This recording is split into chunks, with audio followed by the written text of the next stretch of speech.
राधे राधे बहनों। ओम नमः शिवाय।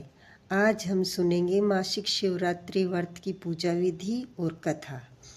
हिंदू धर्म में मासिक शिवरात्रि का विशेष महत्व है। प्रत्येक महीने की कृष्ण पक्ष की चतुर्दशी तिथि को मासिक शिवरात्रि मनाई जाती है। इस दिन व्रत करने से मनुष्य का हर मुश्किल काम आसान हो जाता है। मासिक शिवरात्रि का व्रत भगवान शिव को समर्पित है। मासिक शिवरात्रि का प्रारंभ महाशिवरात्रि के दिन से करना चाहिए। मासिक शिवरात्रि वाले दिन आप सूर्योदय से पहले उठकर स्नान आदि कर लें। फिर आप मंदिर में जाकर सबसे पहले शिवलिंग का रुद्राभिषेक करें। दूध, दही, घी, शक्कर, शहद आदि से भगवान का अभिषेक करें। फिर शुद्ध जल से स्नान कराएं। श्रीफल चढ़ाएं। भांग, धतूरा, बेलपत्र आदि से चढ़ाएं। धूप, दीप, फल फूल, नैवेद्य आदि से भगवान शिव की पूजा करें। शिव चालीसा का पाठ करें। कुंवारी कन्याएं अगर इस व्रत को करें तो उन्हें मन वांछित जीवन साथी प्राप्त होता है। अगर आप व्रत नहीं कर सकते तो कथा अवश्य सुने, जिससे हम पर भगवान शिव का आशीर्वाद बना रहे। आइए अब सुनते हैं शिवरात्रि की व्रत कथा। धार्मिक पौराणिक कथा के अनुसार चित्रभानु नामक एक शिकारी था। जानवरों की हत्या करके वह अपने परिवार को पालता था। वह एक साहूकार का कर्जदार था, लेकिन उसका ऋण समय पर न चुका सका।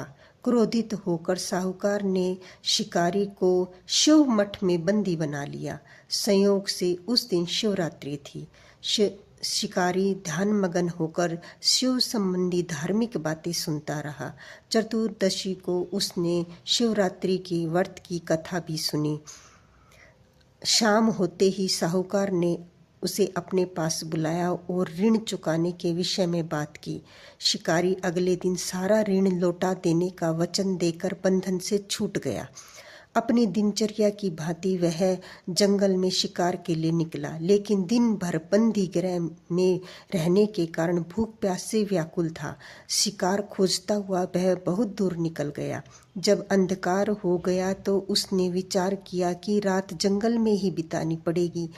वह वन एक तालाब के किनारे पर बेल के पेड़ पर चढ़कर रात बिताने का इंतजार करने लगा। बेल वृक्ष के नीचे शिवलिंग था, जो बेल पत्रों से ढका हुआ था। शिकारी को उसका पता न चला। पड़ाव बनाते समय उसने जो टहनियाँ तोड़ी वे संयोग से शिवलिंग पर गिरती चली गई।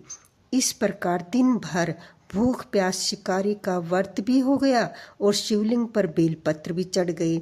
एक पहर रात्रि बीत जाने पर एक गर्भिणी हिरणी तालाब पर पानी पीने के लिए पहुंची।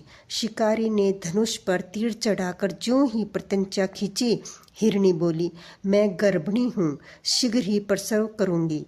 तुम एक साथ 2 जीवों की हत्या करोगे, जो ठीक नहीं है।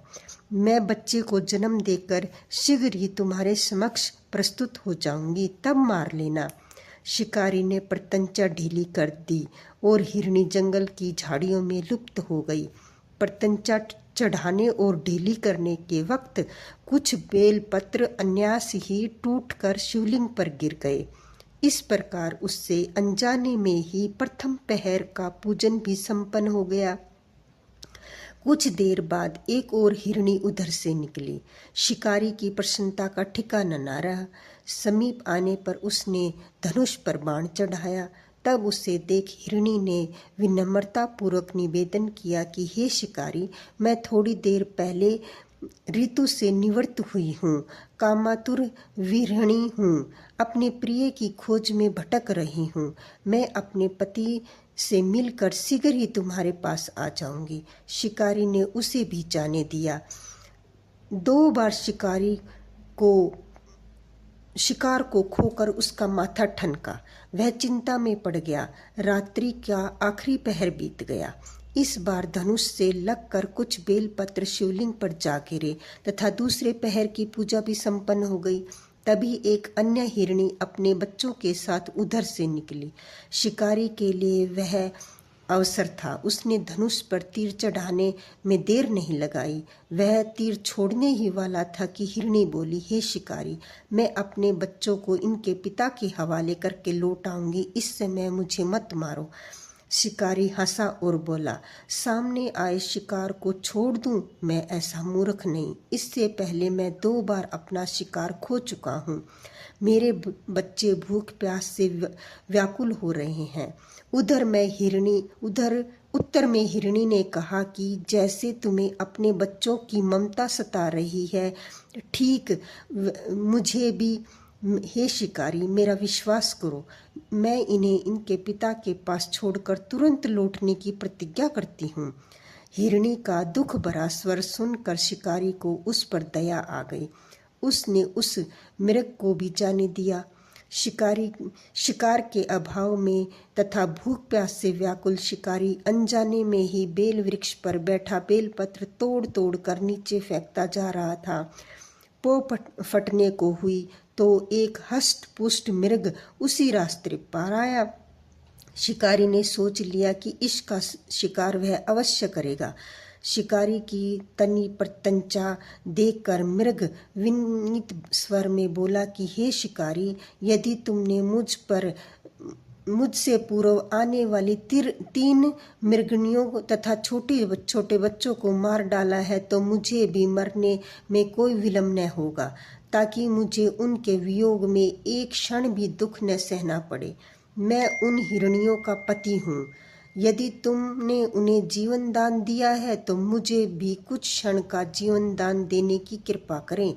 मैं उनसे मिलकर तुम्हारे समक्ष उपस्थित हो जाऊंगा।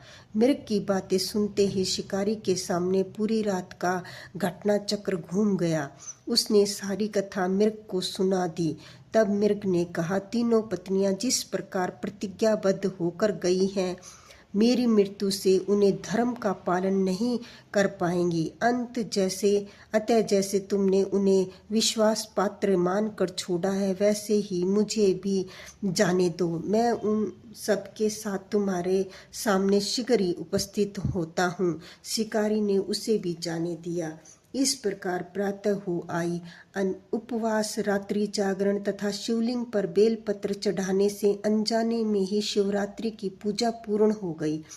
पर अनजाने में की हुई पूजन का परिणाम उसे तत्काल मिला।